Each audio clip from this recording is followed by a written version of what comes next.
Hi, I'm Liz Winstead. I'm Moji Alawode L. And we're the hosts of Feminist Buzzkills, the only weekly podcast that helps you navigate the post-Roe hellscape. We dissect all the news from that sketchy intersection of abortion and misogyny with our guests, the abortion providers and activists working on the ground. Plus, we have amazing comedians to help us laugh through the rage. Feminist Buzzkills drops Fridays wherever you get your pod fix. Listen and subscribe, because when BS is poppin', we pop off. It's no surprise that newsmakers try to manipulate the audience. They want you to believe that they are the one holding the line and they'll use any trick they can to get you there. But don't let them fool you. Get unspun. I'm Amanda Sturgill. I've been a reporter, and today I teach future reporters to cut the spin and think critically about what newsmakers say. My podcast, Unspun, shows you how to know when you're being manipulated by the news. Learn to spot the tricks and how to make up your own mind about what's true. So if you're tired of being fooled by the news, subscribe to Unspun today. Unspun, because you deserve the truth.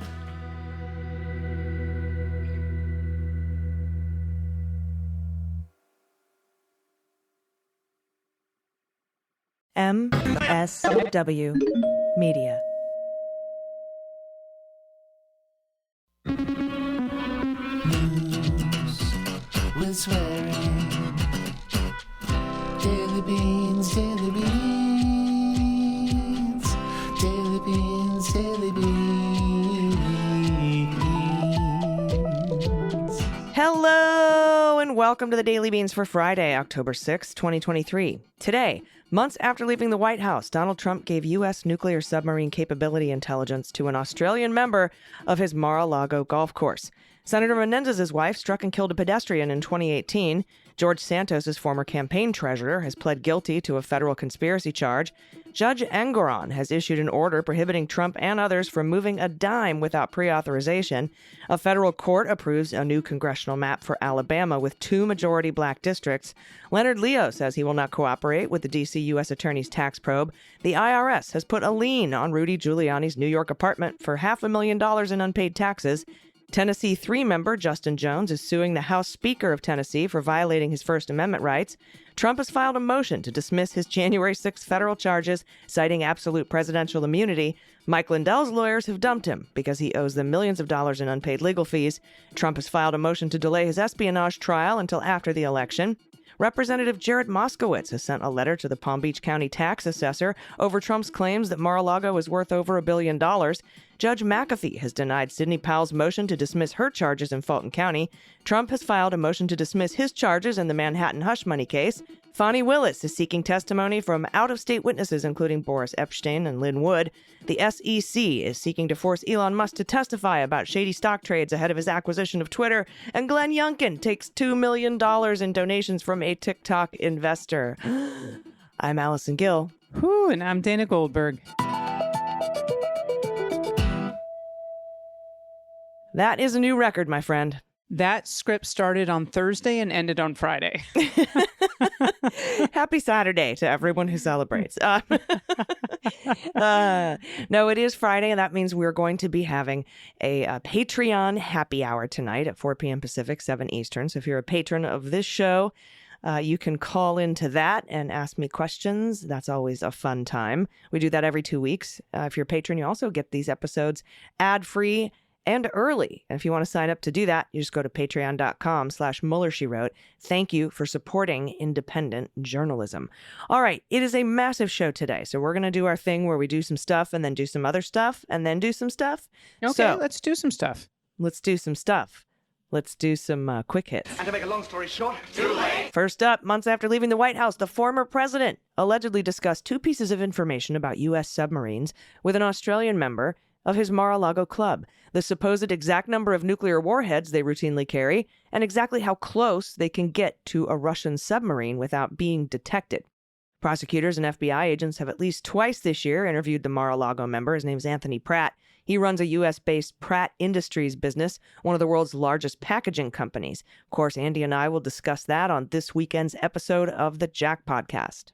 Okay, and judicial activist Leonard Leo is not cooperating with an investigation by Washington, D.C. Attorney General Brian Schwab for potentially misusing nonprofit tax laws for personal enrichment. This is according to his attorney.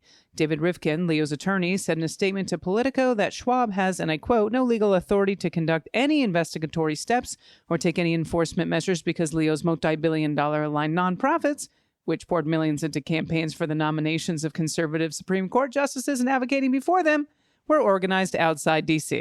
So I think what he's saying is, were it inside D.C., he would definitely be breaking the law. 100%. All right, from ABC News, breaking, Nancy Marks, the former treasurer for embattled Rep. George Santos, pled guilty Thursday to a federal conspiracy charge. Marks allegedly filed the names of false donors to Santos's congressional campaign. They just made up donations to make him look like he could qualify. Federal prosecutors said she did it to inflate the amount of campaign donations Santos appeared to have amassed so that he could qualify for national party support. Now there could already be superseding indictments filed under seal against Santos based on her cooperation, because there's a couple of docket entries missing. They could have, falsifying records, lying to the FEC, a potential conspiracy to defraud the United States. We don't know. I don't know. I'm just guessing, but I'll keep an eye on it for you over on Cleanup on Aisle 45. Thank you, AG. And Tennessee Rep.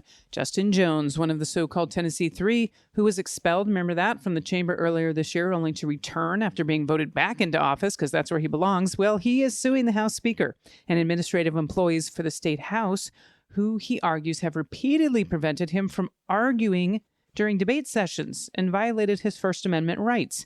Jones also argues that his due process rights were violated by his expulsion from the state house over a gun control protest he and two other representatives took part in following a school shooting in Nashville. He is also seeking to have his benefits and seniority in the chamber restored. I hope he wins. Also, the IRS has placed a lien on Rudy Giuliani's $4.5 million penthouse. The one he's selling for $6.5 million, by the way. After accusing the fallen attorney of owing more than $500,000 in unpaid taxes.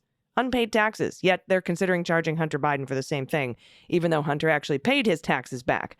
I'm beginning to think they might not bring those tax charges after all. Yeah, we'll see what happens. And Donald Trump has filed, not surprising, a motion to dismiss the coup charges against him in D.C., citing absolute presidential immunity. Not going to happen, Donald. He claims that everything he's being charged with is part of his job as president. And he says that since the Senate acquitted him, he can't be charged criminally. And I know you and Andy are going to cover that on Jack podcast this weekend, which sounds like a comedy show. Yes, we will. But this had to be a motion that had to be defeated anyway. We knew he was going to file this, so I'm pretty sure he'll lose, but we'll see what happens. The Supreme Court could make that a problem, could delay the whole trial if they put a stay on that and for, pending appeal. And Andy and I will talk about those possibilities. Also, Trump filed a motion to delay his espionage trial in Florida until at least November of 2024, after the election. This, I think, will be another test of where Judge Eileen Cannon's head is at, where her loyalty lies. Something else Andy and I will cover this weekend. Trump also filed a motion to dismiss his Manhattan hush money charges, which I imagine will fail spectacularly, and Pete Strzok and I will talk about that on Cleanup. Oh, he's a busy, busy boy. Now, in a hearing today, Judge McAfee has denied Sidney Powell's motion to dismiss her charges in Fulton County, citing prosecutorial misconduct. I almost didn't get that one out. Her lawyers claim that the state hasn't handed over Brady material, and the state argued that they did. Now, the judge agreed with the state that all her arguments today about whether she was authorized to access voting machine data in Coffee County is something for the jury to decide. That trial begins in just a few weeks, AG. Yep, October 23rd. And Brady material, by the way, is anything that the government has that could be exculpatory or good for Sidney Powell. And they're claiming that there's some sort of document giving her full authorization to steal shit. And the state's like, that document doesn't exist. We've given you everything we have. Judge Engoron issued a sweeping order today in the New York Attorney General Trump Organization civil fraud case, saying Trump Jr., Eric Weisselberg, and Jeff McConney cannot move a penny between any of the Trump businesses and any of the entities or any of the 500 or so shell companies he owns, or any third party with any interest in any of those companies without the court's approval. And none of them can open any new businesses without permission, like Trump Organization 3, for example. Further, the parties have until October 26th to nominate a receiver who could liquidate all the assets pending the outcome of this trial, which is set to end by December 22nd. Merry Christmas. We'll cover this in detail and clean up on aisle 45 as well. All right, and the Pillow Man, Mike Mindell's lawyers in the Smartmatic case have filed to dump him as a client because he's 4 months behind on his bills and owes them millions of dollars. Lindell told Bannon today he's broke. Bummer. Sorry about your lumpy pillows. Mwah, mwah. Fani Willis intends to call Boris Epstein and Lynn Wood and 4 other out-of-state witnesses in the October 23rd trial of Sidney Powell and Ken Cheesebro. Pete Strzok and I will talk about what information these witnesses have on Sidney and the cheese on the next Cleanup on Aisle 45. It's good stuff. All right, and last in these hits, Governor Glenn Youngkin accepted a $2 million political contribution this week from a donor with a multi-billion-dollar stake in TikTok, a Chinese-owned app that the Republican governor, by the way, banned from state devices late last year amid his broader campaign against Chinese influence in Virginia. That campaign doesn't seem to be going very well. Yeah, no. So it's not necessarily about taking money from TikTok or whether you like TikTok or not. It's that he hates TikTok and he said that it's awful and it needs to be banned on Virginia devices, but accepted a $2 million political contribution from them. Awesome. Sounds about right. All right. That is just the quick hits, y'all. We still have the hot notes to get to, but we have to take a quick break. So everybody stick around. We'll be right back. After these messages, we'll be right back. Hi, I'm Moji Alawode from the Feminist Buzzkills Live Pod, the only podcast that helps you navigate the news in this post-Roe anti-abortion hellscape. Each week, with co-hosts Marie Kahn and Liz Winstead, we dissect all the news from that sketchy intersection of abortion and misogyny with providers and activists working on the ground. The cherry on top is we have amazing comedy guests who help us laugh through the rage. Feminist Buzzkills Live drops Fridays wherever you pod. Listen and subscribe, because when BS is popping, we pop off. It's no surprise that newsmakers try to manipulate the audience. They want you to believe that they are the one holding the line and they'll use any trick they can to get you there. But don't let them fool you. Get unspun. I'm Amanda Sturgill. I've been a reporter, and today I teach future reporters to cut the spin and think critically about what newsmakers say. My podcast, Unspun, shows you how to know when you're being manipulated by the news. Learn to spot the tricks and how to make up your own mind about what's true. So if you're tired of being fooled by the news, subscribe to Unspun today. Unspun, because you deserve the truth.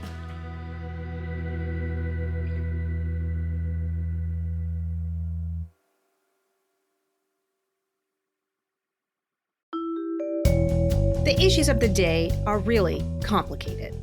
Everybody loves a good hot take, but really understanding an issue takes some digging. I'm Asha Rangappa. I teach national security law at Yale University. I'm a former FBI special agent, and I'm a legal and national security analyst. And I'm Renato Mariotti. I'm a former federal prosecutor, a practicing lawyer, and a legal analyst. And we're here to help you understand topics that can't be boiled down to a soundbite or a tweet. Join us each week as we dig deep into pressing legal topics. Listen to It's Complicated anywhere you get your podcasts, and check out our YouTube channel.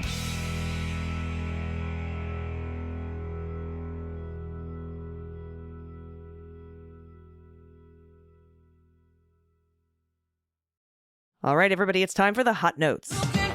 Hot notes. All right, first up from Austin Weinstein at Bloomberg. The U.S. Securities and Exchange Commission, the good old SEC, is seeking to force Elon Musk to testify as it investigates the billionaire's purchase of Twitter and the shares that he purchased ahead of his takeover of the social media platform. Little market manipulation, they say. The Wall Street regulator said Thursday that Musk failed to appear to testify last month, as requested, and asked a judge to force him to. The agency is reviewing Musk's statements and disclosures about the stock transactions. That's according to a filing by the agency in federal court in San Francisco. The SEC began its probe in April of last year and has requested thousands of documents from Musk and other parties. The billionaire's already sent hundreds of documents, just hundreds, I guess, and testified twice in July of 2022, according to the filing, which described an ongoing non-public investigation. Musk agreed to do an interview with the SEC last month. That's according to the agency. But 2 days before the scheduled September 15th meeting, Musk raised several objections, including that San Francisco was not the appropriate venue. Investigators suggested new dates and agreed to move the interview to Fort Worth, Texas, near where Musk now lives. But he refused to meet there, too. That's according to the filing. It's like, why don't you give us a list of cities you'd be willing to live? You're willing to go. Now, before acquiring all of Twitter, Musk first purchased a 9.2% stake in the social media firm in March of 2022. He then disclosed the stake to the SEC in April. The agency's rules require most people who buy more than 5% of a public company to disclose within 10 days. And then guess what? He tanks the stock and probably gets rid of it. As Musk was ramping up his holdings of Twitter stock, the SEC sent a query to the billionaire in April of 2022 over how he disclosed his major stake. The letter from the SEC's Mergers and Acquisitions Office was focused on the form that investors must file when they accumulate more than 5% of a company. That same year, the billionaire agreed to pay a $20 million fine, give up his chairmanship at the car maker Tesla, and clear future tweets about that firm with an internal monitor. He was being babysat. You have to clear your tweets first. And that's after the SEC investigated his comments about planning to take the company private. The Wall Street regulator has also been probing Musk's role in shaping Tesla's self-driving car claims. SEC officials are weighing whether Musk may have inappropriately made forward-looking statements. So whether he lied to beef up the stock value. Now, some of you may have heard a rumor that banks are thinking about repossessing Twitter from Musk for killing its value. But that is just speculation. There's no reporting that banks are actually considering that. I just wanted to put that out there. That'd be cool. I'd be down for that. But we might see indictments. Yep. We might see indictments before we see a repo. But a repo would kind of be fun. That would be hilarious. All right. This is from Jonathan Dienst at NBC. Senator Bob Menendez's then girlfriend, who's now his wife, struck and killed a pedestrian in December of 2018. This is newly revealed police records. 4 months after the incident, Nadine Arslanian and Menendez, who's that Democrat from New Jersey who's in a little bit of hot water, a lot of hot water, they were allegedly given a new Mercedes as a gift as part of what federal prosecutors have described as a bribery conspiracy to cash in on Menendez's power and influence. Police records indicate the fatal collision badly damaged Arslanian's Mercedes. The crash, which was first reported Wednesday that's such a weird thing to say because it badly fucking hurt the pedestrian. Right. I just think that's so weird about the damage on the Mercedes. It killed the pedestrian. I can't with journalism. Okay. The crash was first reported Wednesday by The Record. It's called The Record. It's a newspaper of Bergen and the New York Times. And it happened on the night of December 12th, 2018 in New Jersey town of Bogota. I'm going to get shit for that. Is it Bogota? I honestly don't know. Somebody from New Jersey help us out. Bogota? Give me Bogota? Oh, give me a correction. I'll take it. Now, Arslanian, who was not charged, told police she was driving on Main Street when a man later identified as Richard Koop jumped on my windshield. That's according to dashboard video obtained. This is from NBC New York. Now, police found that Arslanian was not at fault and that Mr. Koop was jaywalking and did not cross the street in an intersection or in a marked crosswalk. There's no indication in police records that Arslanian was tested for drugs or alcohol. It said she was released to a friend after police interviewed her. Interesting. Now, the FBI said Arslanian started dating Menendez in February of 2018 and soon connected him with a New Jersey businessman who had ties to the Egyptian government, Wael Hana. Now, Hana allegedly introduced the couple to another defendant in the bribery scheme, a businessman named Jose Uribe. Now, that January, just weeks after the fatal collision, Arslanian, Menendez, Hana, and Uribe agreed that Menendez would reach out to a prosecutor to try and help an associate of Uribe's, and I quote, in exchange for a car. This is from the indictment. After she got the car, prosecutor said she texted Menendez a picture of it. Congratulations, mon amour de la vie. We are proud owners of a 2019 Mercedes, she wrote, along with a heart emoji. And it probably did not sound like that in the text. It was a very shitty pronunciation of French. So it's so gross. Yeah, it is gross. There's so much here that my little conspiracy mind just goes fucking nuts. I killed a guy and we sold access to the government, to the Egyptians, for a brand new Mercedes. Heart emoji. Kiss, kiss. Yep.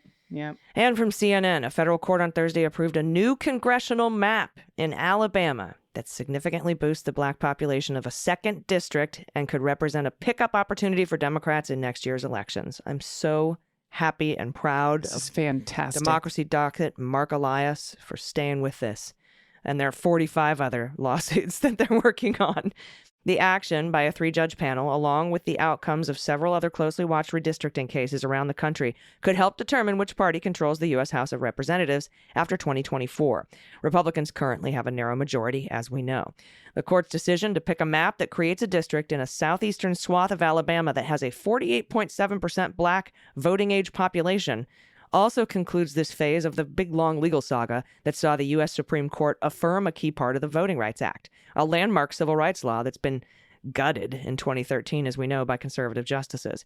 Back in June, in a case concerning an earlier map, a divided Supreme Court affirmed a lower court opinion ordering Alabama to include a second majority black district, or something quite close to it, to its 7-seat congressional map. Only one of the districts out of 7. Unbelievable.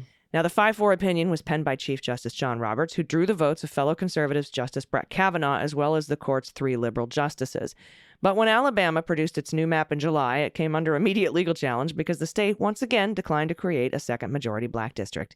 State legislators instead simply increased the black percentage to roughly 40% in one of Alabama's white majority districts, and in court, state officials acknowledged they had not created a second black opportunity district. The same 3-judge panel, which had overseen the case before it reached the Supreme Court the first time, wrote that it was disturbed by Alabama's actions in the case, and they invalidated the map. Now, in Thursday's order, the federal judges, 2 of whom were appointed by former President Donald Trump, said they were, quote, not aware of any other case in which a state legislature, faced with a federal court order declaring that its electoral plan unlawfully dilutes minority votes and requiring a plan that provides an additional opportunity district, responded with a plan that the state concedes does not provide that district. 2 Trump judges. We've never fucking seen this before. You're crazy.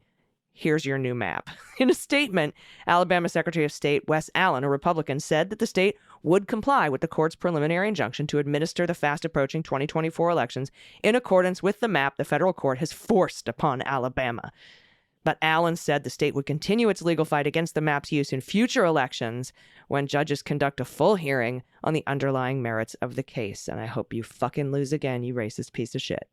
Amen to that. Moving on, this is from NBC. A Democratic House member is asking Palm Beach County, Florida, to tax Donald Trump's Mar-a-Lago property at the rate the former president claims it is worth amid his ongoing civil fraud trial in New York. This is kind of fucking brilliant. In a letter first provided to NBC News, Rep. Jared Moskowitz issued the request to Dorothy Jacks, who's Palm Beach County's property appraiser.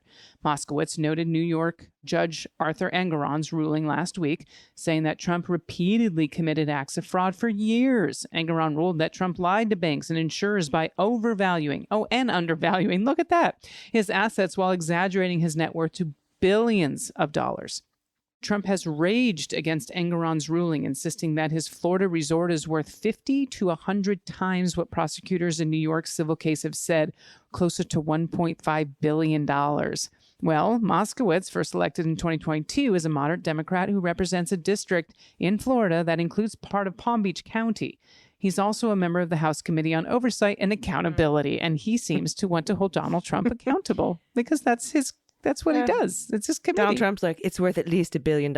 Okay, cool. I'm going to write to your tax assessor and make sure that you pay taxes on that instead of the $18 million you. Yep. So that's fun. And also, Trump just got removed from the Forbes richest people's list again, richest 400 list. So I saw that. Our dear friend Mary Trump posted that with a big smile on her face. Yep. I am 100% like sending all the love to Mary Trump these past few weeks. It's got to be it's got to feel good. It's got to feel good. It does. I mean, I'm sure she's fucking exhausted. It's one of those people that tells over and over and over and over and over and over. No one listens. And all of a sudden they're like, she was right. And she's like, I fucking told you I was right. Yep. I literally warned you all in a goddamn book. Yep. I know that feeling, but I'm not on that scale. So all the love to our friend Mary. All right. We have to take another break, but we'll be back with the good news. If you have good news, send it to us at dailybeanspod.com and click on contact. We'll be back with it. Stick around. Everybody, welcome back. It's time for the good news. Who likes good news, everyone? Then good news, everyone.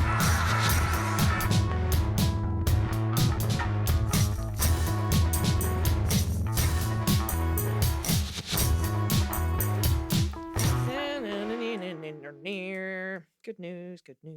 And if you have any good news, confessions, corrections, like want to tell us how to pronounce Bogota in New Jersey, Thank you. give us, I don't know either. If you want to send us whoopee stories, we got a really amazing one yesterday. Blankie stories, stuffed animal stories, that kind of thing. Shout out to a small business in your area or your small business. Shout out to a loved one, your spouse, a friend, your parents, your kids, yourself. If you want to tell us what you're doing that's amazing, send photos of your happy place or your pod pets. And if you don't have a pod pet, maybe send us an adoptable pet in your area. We would love to see and hear everything from y'all. I look forward to reading these every single day. It's that spoonful of sugar, and I absolutely love it. So send it to us at dailybeanspod.com and click on contact. All right, first up, from Len, pronouns he and him, pronunciation correction, and fun fact. We get a 2 for Dana. Rep. Jake Auchincloss pronounces his name Auchincloss. Okay. Folks like me who've lived in the Newport, Rhode Island area are very familiar with his family name. The mother of former First Lady Jackie Kennedy Onassis was Janet Norton Lee Auchincloss. The family had property in Newport, and then Hammersmith Farm, a Hammersmith Farm estate, was referred to as the Summer White House. There are many Kennedys and Auchincloss who are related, and Rep. Jake Auchincloss is a second or third cousin, some number of times removed or something, from Jackie Kennedy Onassis. Thank you, Len, for that deep dive. I got to stand with him. Seriously. I got to stand with him and fight for Ukraine aid. He's absolutely an incredible representative, and I'm so, so glad that he represents you. I love that. Thank you. This one's from Matt, pronouns he and him. I listened to the 10-5 pod today before work and was moved to type. Dads are the best, and mine was among them. Perfectly imperfect. I love that term so much, by the way. For a correction, the correct Indiana former Congressman's Byer last name is pronounced Booyer. Got it. Corrupt Okay. Indiana former Booyer. Congressman Booyer, not Byer. Okay. Thank you. Thanks for all you do. I have the great good misfortune to live in Mike Pence's hometown, Columbus, Indiana, and Democrats are getting a toehold finally in local politics. I love my town in spite of all the red everywhere. I work at our local satellite of Indiana University, and our university library is out in front of the banned books always, and I give them a shout out for that. Pod Pet Tax, Ada and Sophie, named after women who math because I rescued them as barn cats from my math instructor friend who is also a woman who maths. Ada is good for a selfie, and Sophie is perched on my humidor, so I won't smoke cigars. Thanks for keeping me sane. It's a full-time job. Look at the kitty on the humidor. No. Oh, they're so pretty. Oh, she looks so soft. I want to give her scritches. Thank you for that. That's, Booyer. Okay, so we got Auchincloss and Booyer. All right, I'm going to get these. I'm going to get them. All right, next up, Brian, pronouns he and him. You had good news about a kidney transplant today, and I just wanted to share my miraculous story. Oh, this is going to be good. Before the pandemic started, we knew that we needed to start looking at my wife's kidney health. We'd gotten some alarming test results and got an appointment set up. Unfortunately, the pandemic pushed everything back.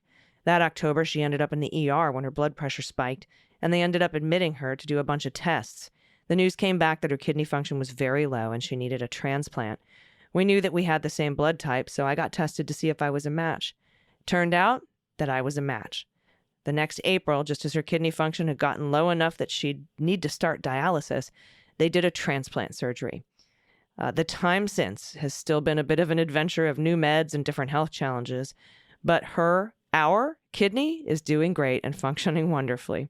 After having grown up with a mother with chronic illness, the chance to be able to fix mostly my wife's illness has been such a blessing. How incredible. Like, the two of you couldn't be closer. I agree. I agree. I mean, the bond, I'm sure your bond was already incredibly strong, but I don't know. There's something very special about that. I'm so sorry she's been sick, but I am so glad you were able to help, Brian. That's awesome. Yeah. Awesome. All right, this is from Ted, pronouns he and him. Beans Queens, shout out to myself. Arrived in Florida last year to be a professor of biochemistry at Larkin University. The university tries to help minorities improve access to medical, dental, etc. schools. Now, just got my green card. Whoop, whoop. Now heading towards citizenship in order to vote blue over Q. V-boke. And now baby pics. I love that. V-boke. All right. Baby pics, pet tax, Siberian cat. Keep up the excellent leguminous work. Look at. Oh, what a gorgeous child. Look at the baby pictures. The sleeping one. Look at The sleeping one made you die, didn't it? Oh, look it. That's like a piece that I want to know. Like that baby sleeping in repose, that piece right there, the piece that baby is feeling. Yeah. I long for that. That's my goal in life. What a sweet, sweet little angel. Thank you for those. Those made my day. Thank you. All right, next up from JJ, pronoun she and her. Hello, beanies. Firstly, thanks for changing the social media posts you make for episodes for Daily Beans and Jack. You recently switched from all caps blurbs to sentence case, and it has made it so much better for me to read the images. This small change will help many non-native English speakers and those with reading cognition problems quicker and better understand your image posts. Awesome. On a related note, Dana said the other week that she thought she was maybe dyslexic because she was having issues pronouncing words and making errors while recording. Yes, those are potential signs of a specific reading disorder and could be dyslexia. Also, the American English language, with its over 800 exceptions, plus the adoptions of words and place names for other languages, creates an unnecessary hot mess stew. I agree. Dana, if you are dyslexic or fall under another neurodivergent ND group, know that you are welcome to the ND Club and beloved just the way you are. I myself am dyslexic as fuck with some ADHD spice in the mix too. For listeners, October is Dyslexia and ADHD Awareness Month and Disability Employment Month.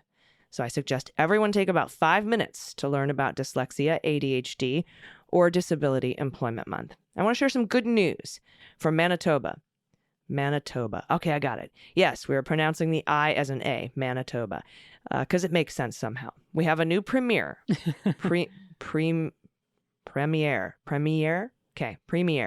from our province, Mr. Wab Canoe. Canoe rhymes with canoe. Canoe, I got it. Rob, got it. Cool. The first Indigenous person to lead our province in over 145 years. And the First Nation person to be a premier of a province in Canada. This New York Times article can help explain Indigenous language terms used in Canada and the historic nature of his election. And we'll put a link in the show notes. With this election, we have turned the tide from the growing far-right MAGA influence in the province and now are being led by the Social Democratic Party called the NDP. So vote blue or orange up here and take everyone with you. Don't vote orange down here, please. Yes, right. And take everyone with you to advanced polls.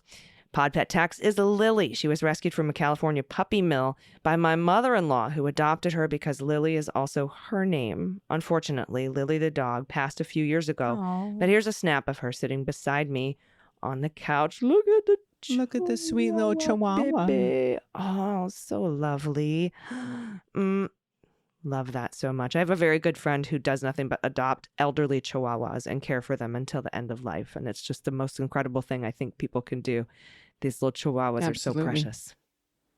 And senior dogs need a home too, and they need some love in their last days. So I think it takes a very special person to adopt a senior dog, but they are out there. And this one's from Michelle, pronoun she and her. Hail to the Beans Queens and Leguminati. I finally snapped a photo I've been meaning to submit to the good news for ages. I drive past this church almost every day as part of my commute, and while no longer a religious person myself, I appreciate that they always are sharing uplifting message of inclusivity. This morning, I was stopped at a red light, and I realized I was in the perfect position to finally capture the church and its signage. My favorite message of theirs from a few months ago was, and I quote, "Don't judge a disability by its visibility." Thank you. I know. It's nice being reminded that there are communities of believers who are also allies and spread messages of love and not hate. Thank you for all you do. Perry Highway Lutheran Church. Yep.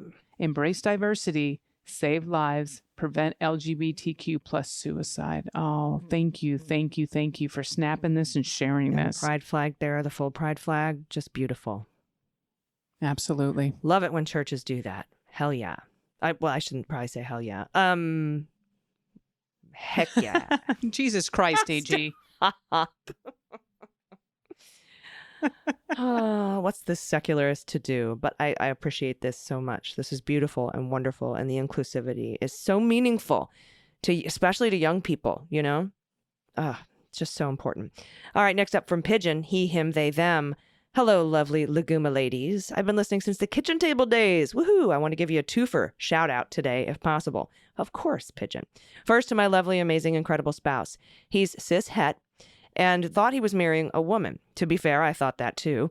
3 children later, I realized in my late 30s that I'm transmasculine genderqueer. Without any prompting, he came to me one day and told me he'd been thinking long and hard and wanted nothing more than for me to be happy. He said he'd fully support any gender-affirming changes I wanted to make, including taking testosterone and getting surgery. I've been on T now for 7 years and had top surgery 5 years ago. Despite him still being straight as possible, he insists that he married me and that I haven't changed, even though my beard is now longer than his. Oh. He's been my biggest cheerleader and my steadiest rock. He knows who he is, he knows who we are, and he doesn't care at all what anyone else sees when they see us together. I'm getting a little choked up I here. love this story. Second, that very same spouse. He worked on his own science fiction tabletop role-playing game with a completely new D10-based dice system for 30 years. He never gave up, always striving toward publishing it as a book. He paid for the artwork for that book out of his own pocket whenever he had the money. He learned how to do the formatting for the mock-up, submitted it for publication.